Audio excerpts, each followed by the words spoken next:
When my mother used to lock me in my room, I would be there for days. I had no sense of time except for being able to stare out of the small square window. The smallest window I could crack open, but I could not fit through it. My mother had got my father to remove my door and turn it around. And he was ordered to remove the handle when she decided that was going to become my jail cell. It depended on her mood how long I would remain in that bedroom. Sometimes it was for weeks, sometimes it was for days, sometimes it was just for a few hours, but you can guarantee before I went in that room I had been beaten. The prospect that I had from being in that room was the clock was ticking, and when she was gonna actually feed me. My sister was a vindictive bitch. On more than one occasion she would pretend that she felt sorry for me. I would get bread from the kitchen and bring it to me, but many times there was a catch because she would wait for an occasion to tell my mother, but I had stolen bread, even being evil, and telling her almost straight away. I would sit in my room for hours. Sometimes I had books, sometimes I had paper. The paper was usually from my school books or homework that had been sent home, with even bits of paper and scraps, but I'd managed to squirrel away. On other times I had been locked away. This imprisonment started almost immediately after my brother left home, and I got my own room. I can never understand how my father did not protest about what she was making him do. When she explained the window, she would tell everybody that would be to stop me from escaping. No, it was so that she could continue to abuse me. That room became my cell until the day she left. I would sit watching the world go by. We had a neighbor behind our house. They could clearly see that I spent most of my time in my room, but as all the locals, they never interfered or intervened or asked questions. At times I felt like the forgotten child, and the times that I did get out of my room was only because my father said that I could come out. I would eventually try and blend back into family life after being locked in my room for days, but it wouldn't be long before she would cite a reason to lock me back up again. I would spend hours drawing and scribbling. Taking myself to places in my imagination was a regular thing. I guess when you're alone in a room for so long, your imagination couldn't run away from you. And there was times that I was convinced that there was somebody under my bed. It was as if I could hear someone heavy breathing lying under my mattress. I would lie still and quiet, but as a child that fear was very real. One of the things that my sister used to do to me in order to scare me and frighten me will be to tell me that there was a ghost in the house, and his name was Gustav. She would poke her hand down the side of the bunk beds while it was dark. As a small child I believed that the hand was real, and I would be scared and crying and screaming, and my sister had a sadistic kick. Many times my mother would come up and find me crying, and she would deny scaring me, and I would get a beating for that.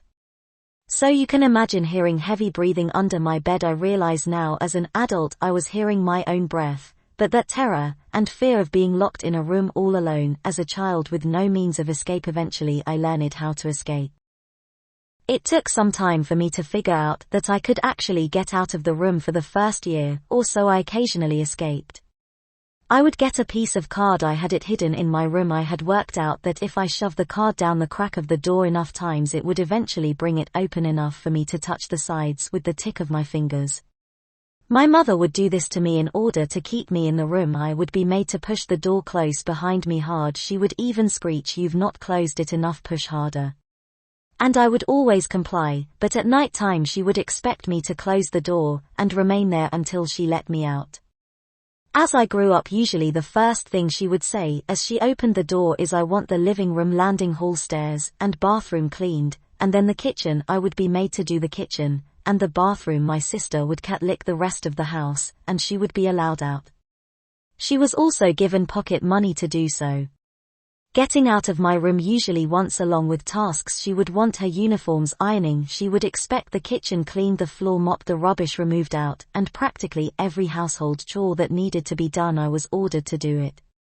My mother couldn't cook. She would burn almost everything. Even though she thought she was an expert chef, she was no better than a glorified kitchen assistant who thought she could cook. I would be made to spend hours scrubbing and cleaning charcoal burnt food from pans. She would make me stand there until every inch had gone. And God help me if I didn't do it properly. She also had a fetish for brass ornaments. She liked to collect them. She disliked cleaning them. I would be made to sit for hours scrubbing and polishing and shining her brass ornaments. I would use the polish it stunkum would leave a metallic smell on my fingers 4 days. My fingers would turn black angry. The smell to this day still lingers in my head. She was quite evil. Every inch of her ornament had to be polished. If I left any white residue she would complain. No matter what I did, nothing ever seemed to be good enough. On my many hours locked in my room I would draw, and paint. Pencils were like treasure. I didn't have very much to look out at. Through my bedroom window I could see the back gardens of the surrounding houses, and windows, and in the very distance I could see the local garage. I had no clock in my room, so on the days that I was locked away I would tell the time from what time the lights went off on the local garage or what time the last bus went from the bus stop at the back of our house. Because I didn't have many friends, I guess nobody noticed that I would go missing for days at a time. My mother and my sister regularly went out together, but not very often did I go with her, and my sister, she avoided going anywhere with me. I would sit in my room for hours reading my books over and over again. Books that were not mine, but that I had stolen from school, from the library and the classroom. My mother never bought me books, even though she was an avid reader. She liked her Mills and Boon's love stories and fantasies. I would read Enid Blyton or just about any book that I could get from school or borrow from school. I would spend hours wandering off in my mind reading the adventures of the children she wrote about. I soon realized that I was artistic, and that's where I got my flair for painting and drawing. Having nothing much to look at except houses, and an electricity pylon, a road, and a few buildings in the distance, there was nothing glamorous for me to paint. So I wandered into my imagination on my mind while reading the books and remembering my adventures when I was out of the house, and I would draw pictures. I would copy cartoons from my mind and images from the TV. Drawing country scenes and cottages and mountains and scribbling down images that popped into my head as I was reading books. I was never really clever at school when it came to writing uncomplicated maths, but I understood from a very young age that I had an artistic side to my brain. So for many hours I would escape and just draw and paint. Hunger at times instigated me into drawing pictures of food entries with fruit on. I'm bored him, I would drift off into my mind, and then go to sleep thinking about the picture I had drawn. Starvation and lack of water at times made me very delirious, to the point where I would be sat there looking at my books with images of food, and I could see myself physically trying to pinch the food off the images, placing it into my mouth in my imaginary mind. I would draw all the food that I wish I could eat at that moment in time. In my mind I would have banquets. I would imagine falling asleep so full, but I would fall asleep feeling so empty and hungry. Even when I was allowed to eat, my food were basic meals: beans, chips, eggs, bread, no cereal, occasional cups of tea. But having a cup of tea was fraught with danger. When it came to my mother, at times I was so scared that she would even find out that I had a cup of tea and use the milk and the sugar and the tea bags. I would hide the tea bag. I would admit to using one now and again, but I would recycle it. I was even too scared to use the milk in the house, so if I took some I would add a little bit of water to disguise that I had used it. When I managed to steal food there was never much choice, so I resorted to eating bread with margarines, with aid the sugar, if I was very lucky sometimes golden syrup, brown sauce or red sauce. Those sandwiches I knew very well, because on school trips that's what I had to take with me. There was no luxuries of cakes and snacks on trips out. I was given food for appearances. In those days they didn't walk over and look in your sandwich, they just told you to get your pet lunch out and eat it. I eventually got to the point in my life where I could survive. I was cheeky. I would walk for miles to find fruit on trees. I would sneak onto the church on Chapel Lane and pinch pears from the tree that was hanging over from the house next door to the car park. At home I started to hide food and sneak food up to my room. I learned to eat more at school to compensate what I was not getting at home. Yes, I lived in a white middle-class household, and everybody in the house was well fed. Yeah, I suffered food poverty. And nobody noticed. Not even the people I was asking for food noticed. I think those people I went to got used to the fact that I went there. I would randomly knock on doors over my childhood. I learned who would give me a biscuit and who would rush me off and tell me to go away.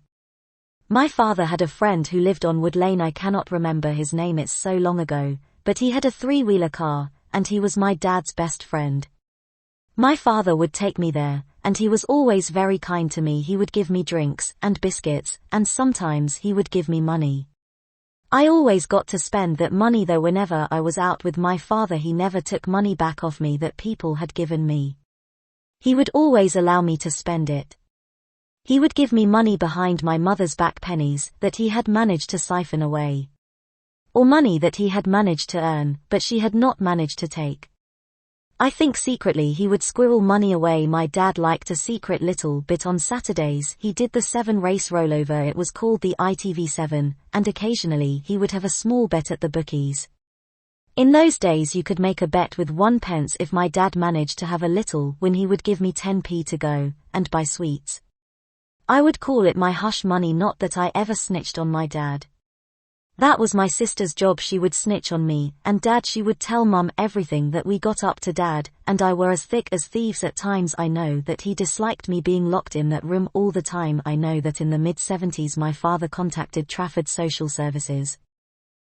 From going to high school, life got very different. I started to see more and more children that were different like me, kids that were being brought up in poverty. I soon learned that I wasn't the only child that lived in abusive family. The difference was we had more than they had, yet I had no better than them.